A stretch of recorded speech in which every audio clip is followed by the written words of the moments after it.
insertion daw po kayo na more than 6 billion pesos sa 2025 budget. Kapag ka minority, insertion. Pag majority, amendment.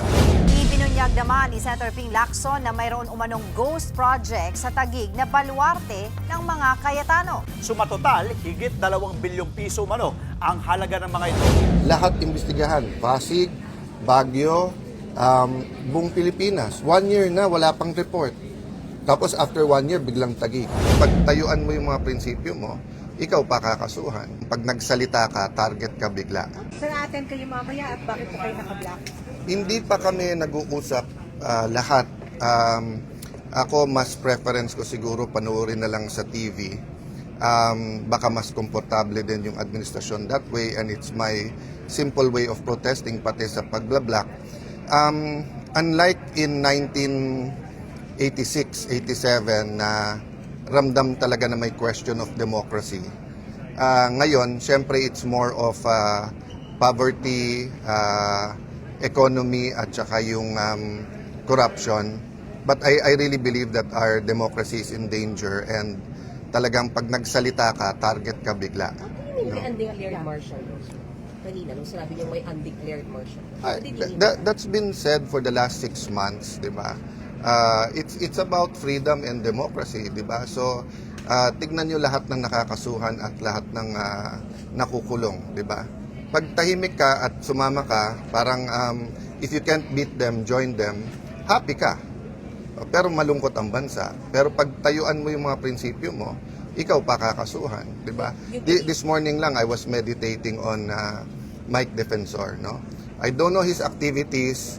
I haven't kept in touch with him, but assuming he donated money, so assuming 50 million yung plunder, na hindi kami naniniwala tama yung interpretation kay Senator Marcoleta. Pero kung nag-donate ka ng 1,000, 1,000,000, tapos napasabay dun sa plunder ka rin, tapos non-bailable, bantayan nyo yung mga kaso. Pag medyo kumampi, etc., hindi mo sure kung ifa-file o kaya bailable. Pagkakalaban, non-bailable ka agad. You believe diba? there is undeclared martial law? Kung hindi man, we're nearing that. Diba? Kung vlogger ka, nakakampi, wala naman cyber libel, wala namang warrant ka agad. Pagkakalabang ka, nandyan na ka agad. Diba? You also ask your editors, your owners of the networks, yung pressures kung meron o wala. Kayo makakasagot niyan. Pero sa business at sa politika, even sa religious leaders, mga nakakausap ko na nakikita at nararamdaman nila na sana hindi. So one big assurance is paulit-ulit sabihin ng Malacanang na may election sa 2028, walang tsa-tsa, hindi i-abolish ang Senado. No, and one way to ensure that is yung numbers. To say na 2/3 is really 16. Kasi nagsimula yan sa 12 is 13 eh. Diba? Tapos ngayon, first few days sinabi nga 16. But then may mga gumagalaw na questionin nyo sa Supreme Court o kaya tignan natin o kaya agahan natin yung pag ano nito, no? So it's dangerous times. Sir, araw-araw may post may tweet si Ganun niya ako kamahal na pagising sa umaga ako naalala niya. From May 11 when I took the job, I knew that many persecution will be coming my way. Hindi ko lang na-expect it's through a senior senator na maraming believe sa investigation skills. But ongoing, at every day naman, what you call this, may konti siyang amendment, etc. But like yung sinabi niya today, hindi ko alam saan nanggaling yon. I'm not the secretary of DPWH. I'm not the regional director. I'm not an engineer, di ba? So, but of course, taga-Taguig ako, so as much as I can, binabantayan ko. It's on the record. I never said certain things that he says I'm saying or doing, but pag may nabubuko kaming mali, kayo, di ba nakita niyo yung nung mag-isa akong naghihiring halos dito dun sa bridge na bumaksak sa Isabela? May in-expose din ako ng mga tiwali na contractor na kung ano-anong ginagawa, whether it's in our city or otherwise. Hanggang ngayon, hindi nakakasuhan yung contractor na yon, no? So, marami kaming nakalaban sa Taguig, maraming natanggal, whether sa local government, sa national government, contractor. So, maaring yun yung mga nagsusumbong. So, i-verify lang nila mabuti. Pero harapin namin yon. wala naman kaming choice kundi harapin yon. Ang hinihingi lang naman namin is that makita ng tao yung bigger picture na kung sinong nag-iimbestiga, kung sinong nag-criticize, biglang sila yung gustong imbestigahan. Hindi naman natin inaatrasan yan, pero hindi dapat ang ma-single out, di ba? So, ang dami, may mahaba ako listahan ng mga pwedeng tignan. So, having said that, let's finish the SONA, the contra-SONA, then we'll have all the time for both the impeachment and allegations of corruption. But harapin natin yan. May insertion daw po kayo na more than 6 billion pesos sa 2025 budget. Kapag ka minority insertion, pag majority amendment, di ba? Pagka majority, pwedeng lahat ng senador may amendment and sasagutin ko sa tamang forum at panahon kahit sa harap nyo.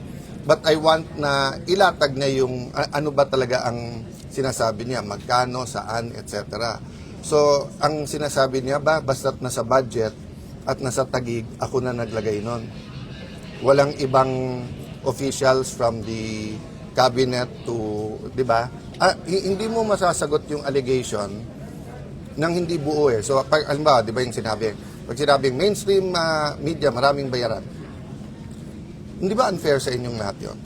Hindi ba unfair sa lahat, pati sa mga ano yun, di ba? So, sabihin mo, sino, paano, magkano, para masagot mo. Di ba? So, din po siya sa tweet na yung mga projects na nabayaran ng alin project nga yun? Alin project yun? So, So, gusto niyo pag sinabi kong may radio, Hinfa, matanda na tayo. Walang allegation na sinasagot na hindi mo alam kung ano yung allegation. Di ba? So, pag sinabi kong meron dyan, radio anchor o anchor sa TV o may vlogger dyan, nabigyan, may PR, sasagutin mo? Pero Hindi mo alam kung anong... Pero masasiguro niyo po walang ghost sa... Sorry, last question. Yes? Sabi niya po ang right good place para sa inyo ay sa Payatas. Ang para sa administrasyon na to, lahat ng kritiko nila gusto nila sa Payatas. So, I leave it to God, I leave it to our people.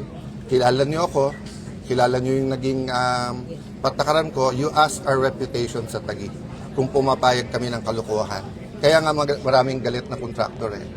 Kasi nga, mahigpit ang patakaran. Kung may nakalusot dyan, etc., let's see. Di ba? But you know us. You know us. You might not always like me, maybe more times asar o hindi, etc., but you know us. You know us. And people know us, di ba? Pero sa sinabi niyo na walang ghost project sa Sabi ko, to my knowledge, walang ghost project. It takes parati. I've said that again and again.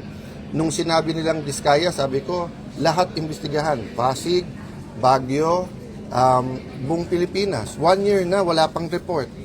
Tapos after 1 year, biglang Taguig. Diba? So, hindi kami pwedeng tumahimik. Kung ano intensyon para kami manahimik, sorry. Thank you.